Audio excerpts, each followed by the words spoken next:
अच्छा भाई देखो, अब ना अगर मैं पार्ट नंबर 3 की बात करूँ ना, पार्ट नंबर 3 भी बड़ा सिंपल सा है। लाइक अगर मैं पार्ट नंबर 3 को लिखना चाहूँ ना, तो हम क्या कर सकते हैं। हमारे पास 3 माइनस का 4, 0, 9, फिर क्या है बताओ। 2, 4, -1, 0, 10, 0, फिर क्या लिखा हुआ है बताओ। माइनस का 2, माइनस का 4। अब सबसे पहला काम आप करेंगे क्या, आप ये करेंगे कि भाई मैट्रिक्स तो आपको मालूम ही है। अब आपने सबसे पहले इस थ्री को वन बनाना है। इसको बनाने के लिए आप लिखेंगे 1/3 of the raw one. 1/3 raw one जब लिखोगे ना, देखो ये तो वन हो जाएगा, ये क्या हो जाएगा माइनस का 4/3, ये जीरो हो जाएगा।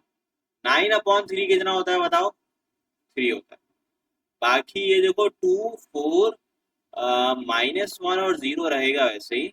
और यहाँ पे 10, 0, -2, -4 रहेगा वैसे ही।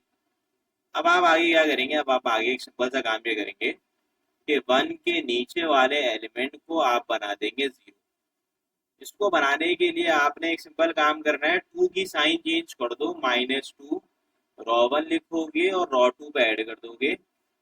सेम तरीके से 10 की साइन चेंज कर दोगे तो -10 रॉ वन और उसको रॉ थ्री पे ऐड कर दोगे। अब जैसे ही ऐड करोगे तो फिर क्या होगा, पहली रॉ तो वैसी रहेगी 1, -4/3, 0, 3। दूसरी रॉ में क्या होगा कि भाई ये हो जाएगा, ये नीचे के जो दोनों एलिमेंट्स हैं वो तो गारंटी है जीरो ही होंगे। अब पता है क्या है कि अगर इसको ना डायरेक्ट कैलकुलेटर में पुट कर दिया करो, यानी कि ऐसे पुट कर लो, रॉ 2 - 2 रॉ 1 लिखा हुआ है ना, तो रॉ 2 का एलिमेंट तो जानते हो कितना है, 4 है, इधर देख लो कितना है। और -2 टाइम्स ऑफ दी रॉ 1 यानी कि -4/3।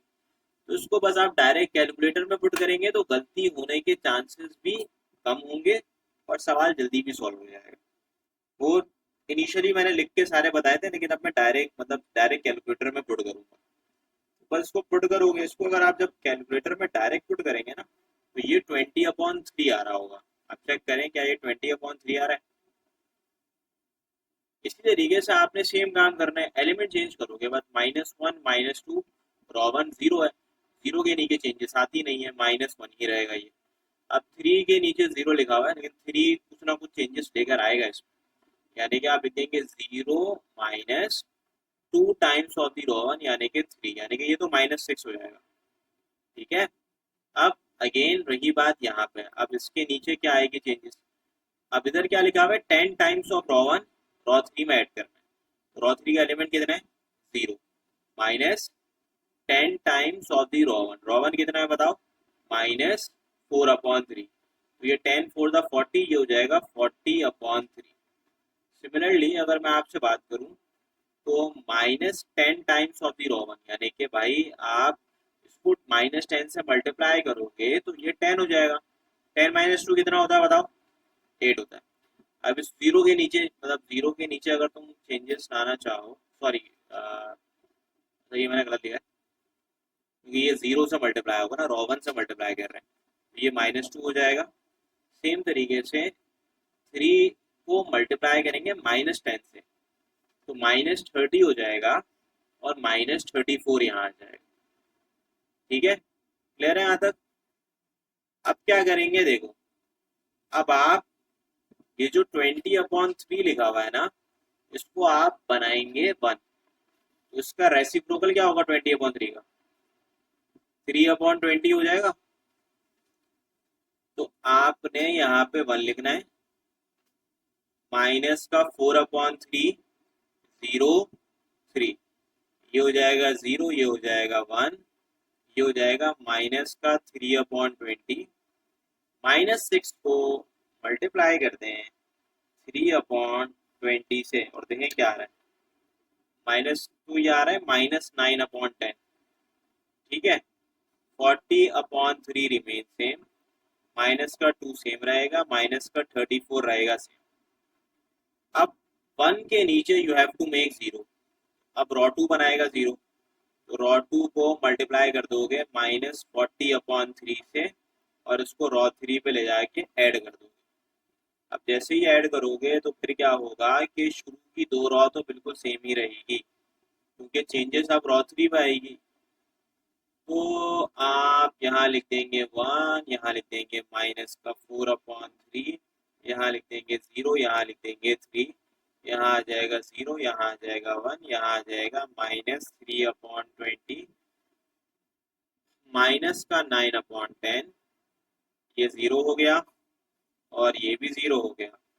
अब इसको आपने बनाना है, मतलब ये क्या होगा, इसको तुम सिंपल सा काम कर लो। रॉ थ्री कितना है -2, -40/3 को मल्टीप्लाई कर देंगे -3/20 से, तो जाहिर है कि ये थ्री से थ्री हो जाएगा कैंसिल, माइनस माइनस प्लस हो जाएगा, तो ये भी जीरो हो जाएगा।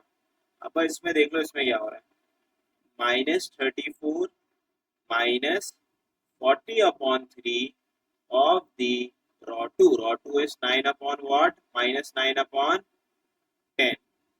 यहाँ पे हम लिख देंगे -34 माइनस, फिर लिखेंगे ब्रैकेट 40/3 मल्टीप्लाई बाय -9/10।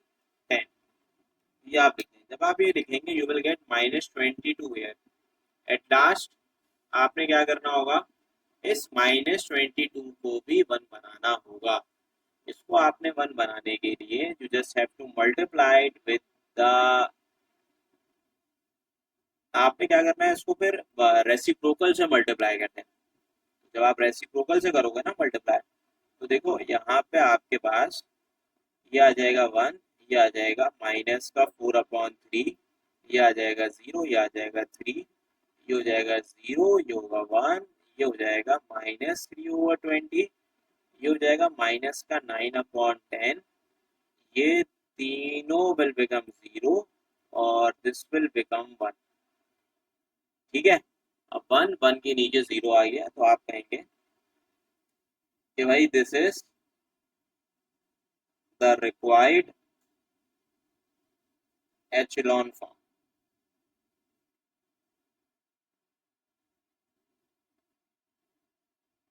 तो भाई ये सीख लो, वन बनाना है, वन के नीचे जीरो, वन बनाना है, वन के नीचे जीरो, बस ये काम आपने करना है। अब देखो क्वेश्चन नंबर 2 के अंदर क्या करना है, पहले ही समझ लो। देखो अपना आपके पास एक कहलाती है एचिलॉन फॉर्म और एक कहलाती है रेड्यूस्ड एचिलॉन। रेड्यूस एचिलॉन फॉर्म में और एचिलॉन फॉर्म में फर्क क्या होता है भाई? देखो अगर मैं आपसे डिस्कस करूं रेड्यूस एचिलॉन फॉर्म ना, तो रेड्यूस एचिलॉन फॉर्म में आप ये करते हैं, a matrix is said to B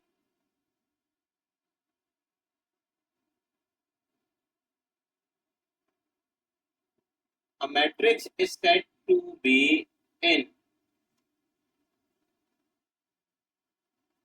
reduced echelon form। भाई एक मैट्रिक्स आपका reduced echelon form पे कहलाता है if leading column of echelon form contain all the elements zero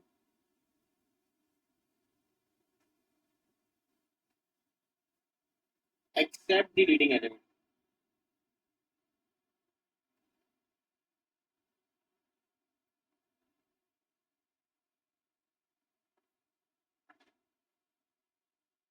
इसकी क्या मीनिंग हुई? देखो इसकी बड़ी सिंपल सी मीनिंग हुई कि ये मैट्रिक्स जो था हमारे पास, ये मैट्रिक्स इसमें था, बताओ एचेलॉन फॉर्म पे है ये। अगर मैं आपसे बोलूं क्या ये मैट्रिक्स एचेलॉन फॉर्म में, आप बोलेंगे जी हाँ बिल्कुल है। अच्छा एचेलॉन फॉर्म पे लीडिंग एंट्री कौन कौन सी यहाँ पे वन है, तो यहाँ पे लीडिंग एंट्री क्या है, ये रही वन, तो ये आपका कहलाएगा leading column. This column will set to be a leading column, ये भी लीडिंग कॉलम ही कहलाएगा। अब होगा ये कि आप ना इस लीडिंग एलिमेंट पे वन के अलावा एलिमेंट को देखेंगे। अब आप ये देखें, वन के अलावा यहाँ पे जीरो मौजूद है, दोनों पे, ये भी जीरो है, ये भी जीरो है, लेकिन वन के अलावा ये नॉन जीरो है। तो अगर आप इस नॉन जीरो को हटा के इसको भी आप जीरो बना दें, तो ये मैट्रिक्स कन्वर्ट हो जाएगा रेड्यूस्ड एचेलॉन फॉर्म पे। तो रेड्यूस एलिमेंट एचेलॉन फॉर्म पे वन के ऊपर भी जीरो होना चाहिए और वन के नीचे भी जीरो होना चाहिए, जबकि एचेलॉन फॉर्म में से वन के नीचे जीरो होता है। ये फर्क होता है रेड्यूस और एचेलॉन फॉर्म के अंदर। एक होता है एचेलॉन फॉर्म, एक होता है एचेलॉन फॉर्म की भी फर्दर रेड्यूस। तो रेड्यूस एचेलॉन फॉर्म पे वन के नीचे भी जीरो और वन के ऊपर भी। लीडिंग कॉलम का मतलब वो कॉलम जो कि लीडिंग एंट्री को कंटेन कर रहा है। तो लीडिंग एंट्री को जो कंटेन करेगा, तो वन के अलावा तमाम तर एलिमेंट्स जीरो होने चाहिए। अगर वन के अलावा तमाम तर एलिमेंट जीरो होंगे तो वो तभी रिड्यूस एचेलॉन फॉर्म कहलाएगा, अदरवाइज वो रिड्यूस एचेलॉन फॉर्म नहीं कहलाएगा। ठीक है, ये बात समझ आ गई। अब मैं आपसे डिस्कस करता हूँ क्वेश्चन नंबर 2। क्वेश्चन नंबर 2 पे हमें वही काम करना है जो अभी हमने क्वेश्चन नंबर 1 पे किया। Question number 2 part number 1।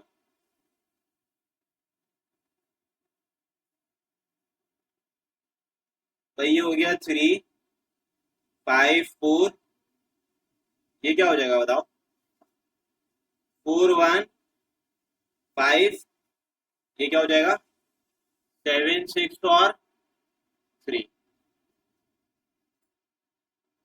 अब आपने सबसे पहला काम ये करना है, इस 3 को you have to make it 1। कैसे बनाओगे? You have to multiply this row 1 with 1 upon 3। तो आप 1 अपॉन 3 से कर दो, मल्टीप्लाई हो जाएगा 1, 5 अपॉन 3, और ये क्या हो जाएगा? 4 अपॉन 3। ये हो गया 4, ये हो गया 1, ये हो गया 5, 7 6 3। अब क्या करो, 1 के नीचे 0 बना दो। 1 के नीचे क्या बना दो? 0। कैसे बनाओगे बताओ? -4 रॉ 2 रॉ 1, फिर क्या लिखेंगे? -7 raw 1, sorry, this will be row 1 and this will be row 2. So changes will occur in row 2 and row 3. तो भाई ये तो 1 हो गया, 1 के नीचे क्या आ गए बताओ? 0 आ गए। अब देखो 5 अपॉन 3 रहेगा वैसे, 4 अपॉन 3 भी वैसे ही रहेगा। अब आपने जाहिर है कि क्या करा है आपने, इसके नीचे 0 बनाया ना, उसको आप डायरेक्ट ना कैलकुलेटर में पुट कर दें, यानी कि 1 माइनस 4 टाइम्स ऑफ 5 अपॉन 3। तो ये कितना हो जाएगा बताओ? 1 माइनस 4 टाइम्स ऑफ 5 अपॉन 3, ये हो जाएगा -17 अपॉन। फिर आप लिखेंगे 5 माइनस 4 टाइम्स ऑफ 4 अपॉन 3, तो दिस विल बिकम माइनस का 1 अपॉन। अब यहाँ पे रॉ 3 -7 टाइम्स ऑफ रॉ 1 है, तो 6 माइनस 7 टाइम्स ऑफ 5 अपॉन 3 लिख लेते हैं इसको।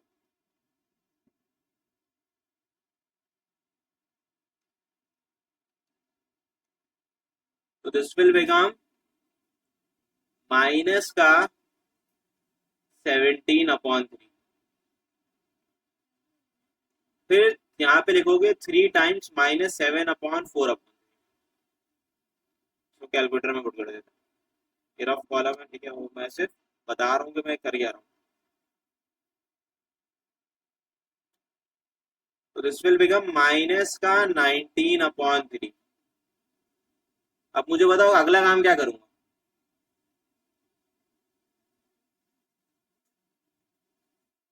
ये जो रॉ 2 का पहला नॉन जीरो एलिमेंट है, इसको क्या बना देंगे?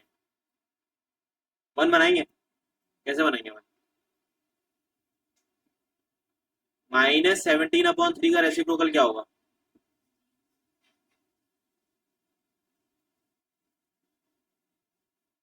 तो भाई यहाँ पे ये 1 ही रहेगा, ये 5/3, ये 4/3, ये 0, ये 1। अब 3/17 से जब मैं मल्टीप्लाई करूंगा तो ये क्या हो जाएगा, 1/17।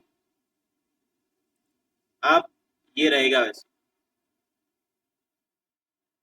अब हम पहले क्या करते थे भाई, पहले हम 1 के नीचे 0 बनाते थे, सही है। अब क्या करोगे, अब आप 1 के ऊपर भी 0 बनाएंगे और 1 के नीचे भी 0 बनाएंगे। तो आपने एट अ टाइम दो चीजों को 0 बनाना है। किस किस को बनाए,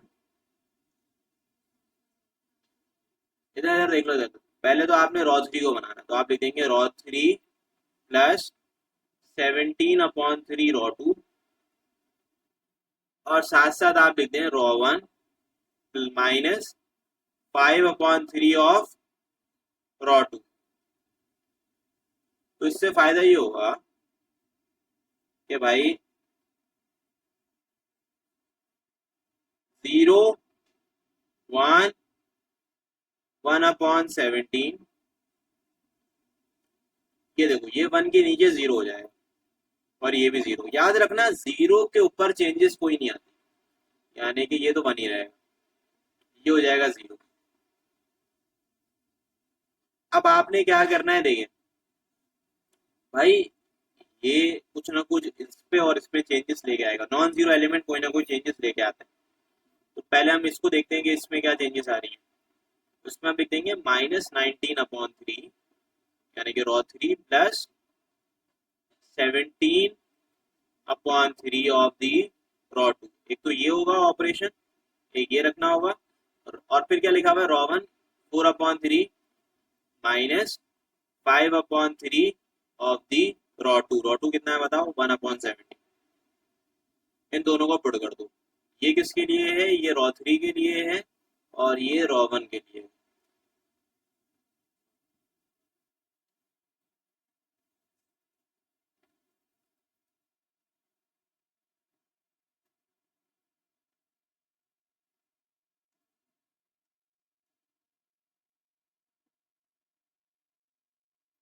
इसको कैलकुलेटर में डायरेक्ट आप लोग पुट कर दें, तो ये आ जाएगा -6। और ये कितना आएगा,